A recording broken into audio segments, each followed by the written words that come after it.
Early contests build momentum for 2024 contenders seeking the White House. C-SPAN offers unfiltered coverage of events leading into early primaries and caucuses. Get access to speeches and results with the free app, C-SPAN Now, or watch live on the C-SPAN networks. Hey, welcome to Travel Tuesday Happy Hour, where we interview dope people doing dope things with one thing in common, the love for travel. We have a great guest lined up. Grab a drink. Stay tuned.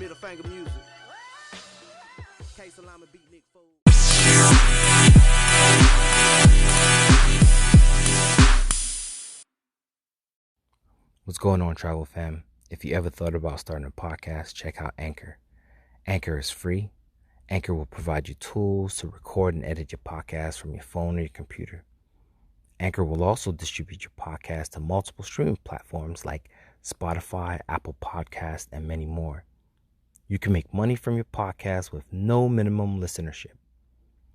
Everything you need right in one app. Download the free Anchor app or go to anchor.fm to get started. Hey. My don't touch family, don't rush family. Let's go. What's going on? What's going on, Ashley? Tell us who you are and what do you do? I'm Ashley. Well, that's my slave name. I'm Effie Ashley. Hey, let's go. Also known as the Ashley Nichole. My day job is helping people to turn their computer off and turn it back on and fix technical support issues. Like the IT crowd. Let's go. In my spare time, I do a whole bunch. I have a whole bunch of unfinished lists that include blogging, podcasting, and trying to get into vlogging. My platform. I know you haven't asked that, but you can find me Wait. We're gonna put that towards the end so people know how to come back to you. Give them a little something to want. You know what I mean? Just a little bit. Just a little bit. You know. So what got you into traveling in the first place? For me, traveling. I went through a lot in the last few years, and you're always seeing things on TV. You're seeing news and things like that, and you know what we're seeing isn't what's actually happening. So the more I'm seeing on TV, the more I'm like, I want to go over there and see it for myself, see what's going on. Everybody's trying to get to America, and I'm trying to get out.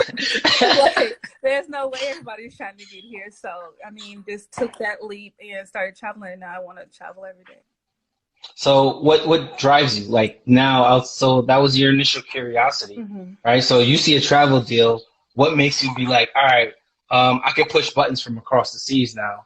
I want to go. Yeah. So my first trip was with my family to like Punta Cana.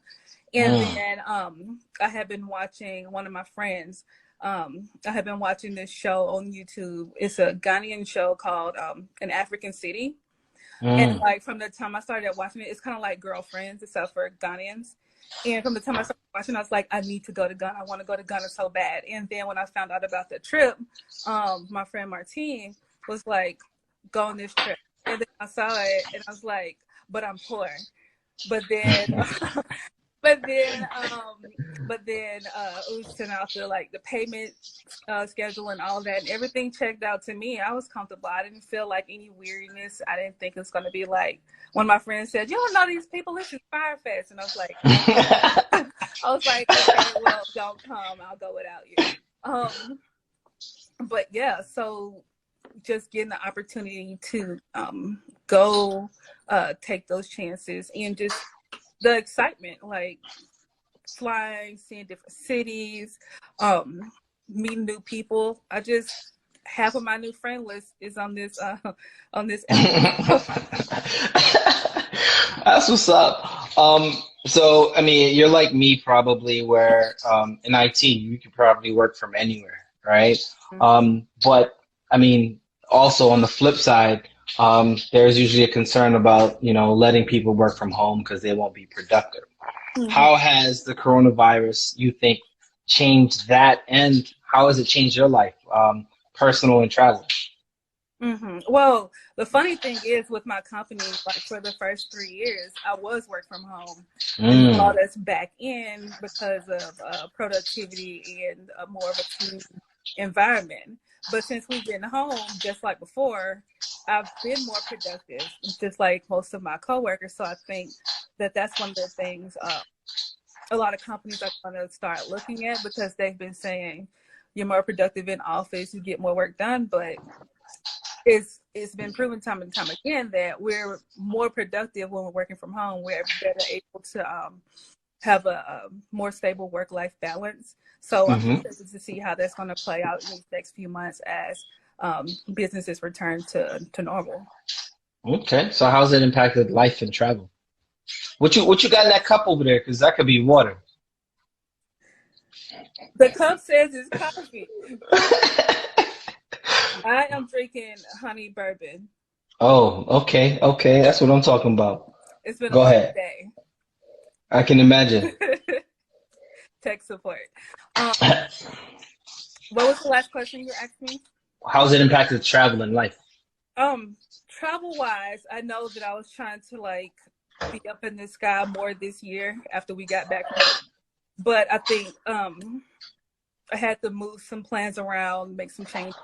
I would say, I guess it's negative because I want to travel more. It's just that I'm slowing down to plan out and see how travel changes after Corona. Because like I just found out that I could afford to travel, and now I may not be able to, depending on how the industry is affected by the shutdowns and restarts. Okay. So what are some tips that you would give, like someone coming from your point of view, right? I can't afford to travel. Why are these people coming here instead of, staying home? Oh my goodness. So I got enough time for my book. This trip was like the biggest learning curve for me. The first tip, I'm gonna try to keep it down at 4. Yeah. The number one tip, Give me three. Give me three. But my OCD, so it's gonna be the 2. All right, so four. All right, you got 4. So the first tip, just do it.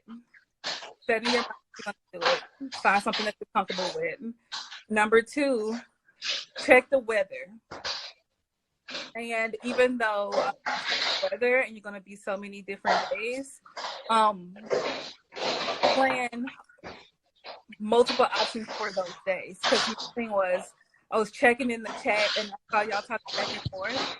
I packed just enough clothes for the excursions. I didn't pack any out clothes. I didn't pack any sleeping clothes. Okay, yes, I'm good.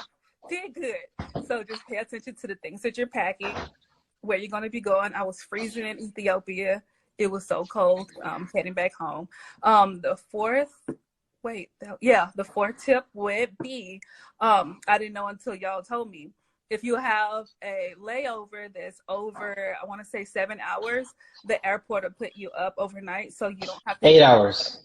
8? Okay. If it's over 8 hours, the airport puts you up in a hotel, so you don't have to get a visa for whatever country you're visiting, and especially if it's in the daytime, you can add a trip to your itinerary.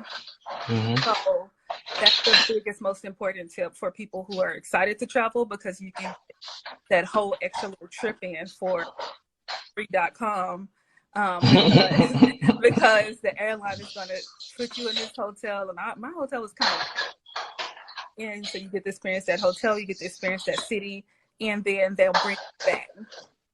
Yeah, and that's a visa-less trip. Yeah. So that's a tip right there. So that was the best. So I just want to elaborate on that while we have the time. So some airlines, and not all, it's primarily international airlines, and it's not even all international airlines. It's a specific tier of airlines that will provide you housing if you are staying over than I think it's over the 8 hour or it might be less than on some airlines. Over a certain time frame, they will find you accommodations to make sure that you have somewhere to stay, so you don't have to stay at the airport. I think we experienced that in Casablanca on the way in.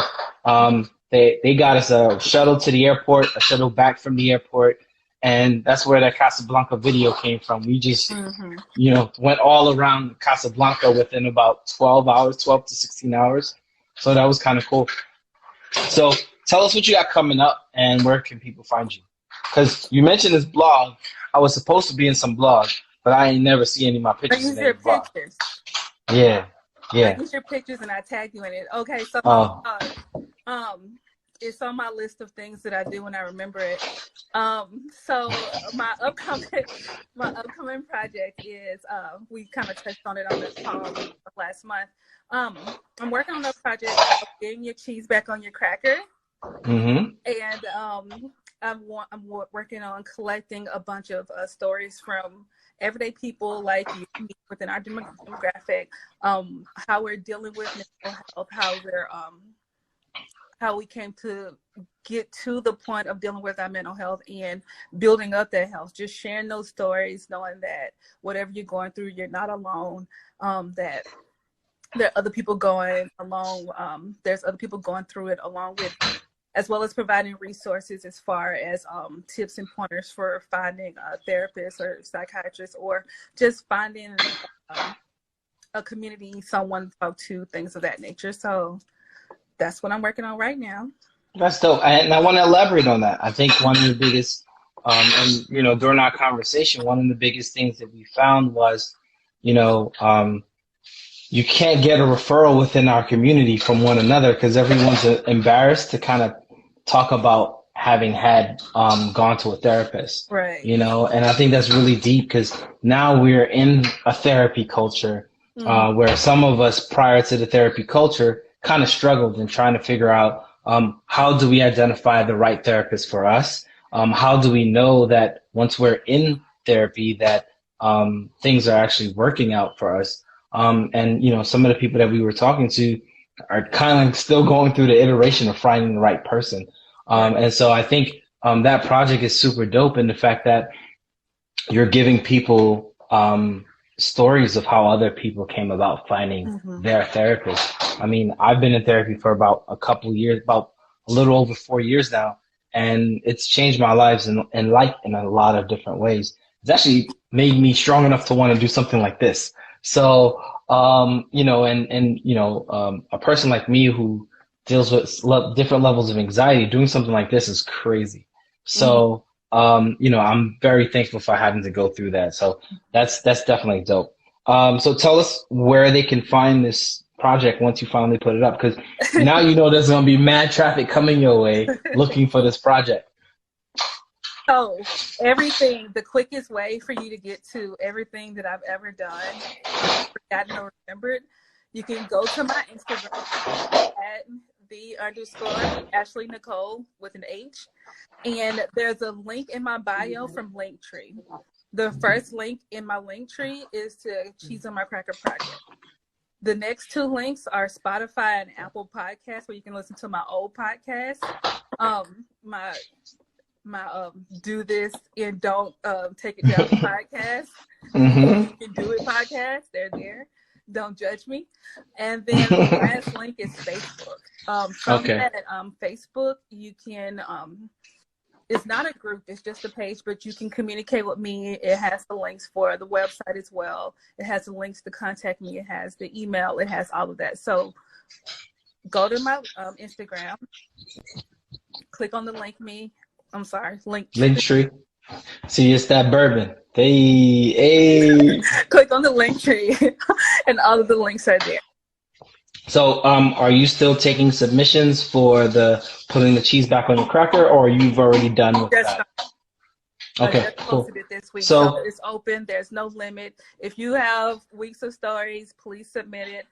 If you don't have any story, but you would like to either help edit stories that people submit, or would like to record the stories for people who are going to submit the story, go ahead and submit the form, and you can read it and record it for me, because I'm pretty sure y'all don't want to hear my voice recording every last story in my monotone self. So yeah, like there's a place for you if you want to participate. If you don't see what you want to do on the form, email me. We'll find something, because I love help. And I want to add to that, if you're a healthcare professional that is in this industry or this specific practice, please feel free to reach out to Ashley. Help her figure out how she can adjust the form, how she can actually get more information, more participation. And how I can I think directory. Right. And then how we can get into a directory of us, therapists within our communities that understand our problems, that could potentially provide us insight to the everyday things that we're going through that we think that we're going crazy.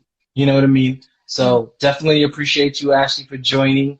I'm waiting to see you tagged me, right? So I'm gonna go check your profile to see if I'm on this blog that you were talking about. I'm tagged you in the photo credit. Okay. I'm not Okay.